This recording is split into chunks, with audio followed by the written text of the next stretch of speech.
Assalamualaikum warahmatullahi wabarakatuh. Selamat datang kembali di Mat Solihin Channel. Di video kali ini saya ingin ingin menjelaskan tentang cara mengurus surat pindah antar kabupaten atau antar provinsi. Alurnya bagaimana, kemudian persyaratannya apa saja, kita akan bahas di video kali ini. Dan video ini adalah salah satu jawaban dari pertanyaan yang ada di kolom komentar atau jawaban dari teman-teman yang DM ke Instagram saya. Tapi sebelum saya lanjut ke pembahasannya, bagi Anda yang baru pertama kali datang ke channel saya, silahkan klik tombol subscribe karena di channel ini saya banyak membahas hal-hal yang berkaitan dengan administrasi kependudukan, kayak pengurusan surat pindah, pembuatan KTP, pengurusan KK, akte kelahiran, kartu identitas anak, dan video-video lain yang insya Allah sangat bermanfaat untuk Anda. Jadi pastikan sebelum lanjut ke videonya, silahkan klik tombol subscribe. Nah, berkaitan dengan pengurusan surat pindah antar provinsi ini, sebenarnya tadi kalau pindah antar kabupaten ini dibagi menjadi dua. Bisa dilakukan secara online dan bisa juga dilakukan secara offline. Kalau dilakukan secara online, itu menggunakan aplikasi yang disediakan oleh Disdukcapil setempat. Berkaitan dengan aplikasi, kalian juga bisa cek link yang di atas, itu ada daftar adminduk ya, online yang ada di kabupaten atau kota di wilayah Jawa Tengah. Kemudian yang kedua adalah offline, dan offline ini adalah dilakukan langsung datang ke kantor Dindukcapil setempat. Nah, sebenarnya berkaitan dengan surat pindah ini ada 3 macam. Yang pertama itu pindah antar desa, kemudian pindah antar kecamatan, dan yang ketiga adalah pindah antar kabupaten. Termasuk kalaupun antar provinsi itu sudah masuknya ke level yang ketiga atau jenis yang ketiga, yaitu pindah antar kabupaten. Nah, syaratnya apa saja? Dan video kali ini saya akan membahas yang offline. Nah, alur dan caranya itu seperti apa? Nah, yang pertama adalah pemohon itu membawa persyaratan, menyiapkan persyaratan berkaitan dengan surat pindah. Itu ada fotokopi KTP, kemudian KK asli, fotokopi buku nikah, dan fotokopi akte kelahiran. Dan pengurusan surat pindah ini ada yang pindahnya satu keluarga, yang satu kakak itu ikut pindah semua, atau cuma yang anggota saja. Jadi bisa dibedakan menjadi dua. Nah, berkaitan dengan ini, kalau berkaitan dengan ini sebenarnya aturannya setiap daerah punya kebijakan masing-masing. Ada yang langsung ke Dindukcapil, ada yang harus ke desa dulu, ke kecamatan, baru ke Dindukcapil. Cuma kalau misalkan di Kabupaten Banjarnegara sendiri itu bisa dilakukan kalau maksudnya bisa langsung ke kantor Dindukcapil setempat.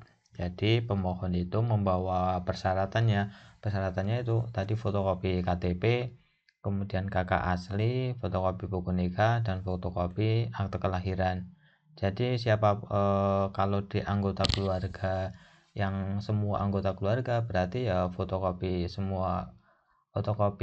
KTP semua anggota keluarga yang mau pindah, dan fotokopi akte kelahiran, fotokopi buku nikah, dan kakak asli. Kakak asli ini otomatis ya, karena kalau misalkan ada perpindahan otomatis kakaknya biasanya akan berubah, entah itu berkurang atau bahkan dihapus kalau semua anggota keluarganya pindah.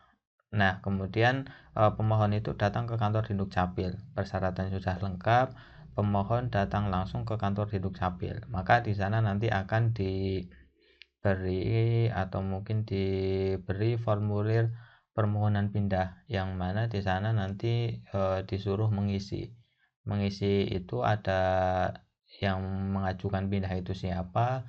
Kemudian yang tidak kalah penting adalah alamat tujuan pindah juga harus jelas. Desanya apa, RT RW-nya berapa, kecamatannya apa, kabupatennya apa. Itu nanti tertulis di formulir permohonan pindah.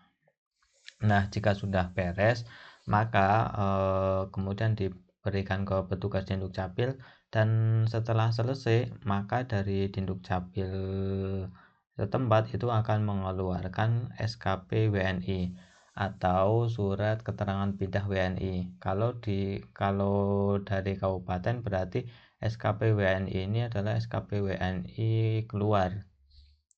Nah, kemudian setelah dapat SKP WNI ini, pemohon itu datang ke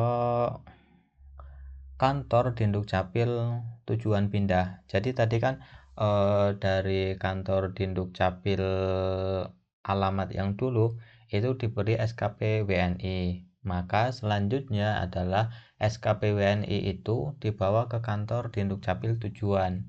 Nah, di kantor Dinduk Capil tujuan itu SKP WNI-nya diberikan. Nah, maka dari Dinduk Capil tujuan pindah tersebut, dia nanti juga akan membuat SKP WNI. Namanya SKP WNI datang. Jadi kalau dari Dinduk Capil yang alamat sebelumnya itu mengeluarkan SKP WNI pindah keluar, dan di Dinduk Capil tujuan pindah yang alamat yang baru, maka dia akan mendapatkan SKP WNI pindah datang. Jadi datang ke Dinduk Capil tujuan. Nah, selanjutnya adalah SKP WNI dari Dinduk Capil alamat pindah tujuan itu, atau SKP WNI datang itu dibawa ke kantor desa atau kantor kelurahan, di mana nanti di sana minta surat pengantar permohonan cetak KK dan permohonan cetak KTP. Nah, kalau sudah, ini juga sebagai salah satu pemberitahuan ke desa juga, ini jadi penting ya, sehingga pemerintah desa atau pemerintah kelurahan juga tahu bahwa ada penduduk baru di wilayah desa tersebut. Nah, setelah surat pengantarnya jadi yang tadi itu, maka dibawa ke kantor kecamatan, dilampiri dengan SKP WNI dari Dinduk Capil, SKP WNI datang tersebut. Nah, di kantor kecamatan inilah nantinya kita bisa nyetak KK yang baru, dan menyerahkan juga permohonan cetak eKTP, karena otomatis KTP yang lama kan juga diberikan. Nah, KTP lama juga nanti dilampirkan di permohonan cetak eKTP yang baru, karena otomatis ketika kita ingin memohon permohonan KTP baru, otomatis KTP yang lama akan ditarik. Nah, simbolnya adalah begini. Yang pertama itu, permohon itu menyiapkan berkas seperti fotokopi KTP, kemudian KK asli, fotokopi buku nikah, dan fotokopi akte kelahiran. Itu yang pertama.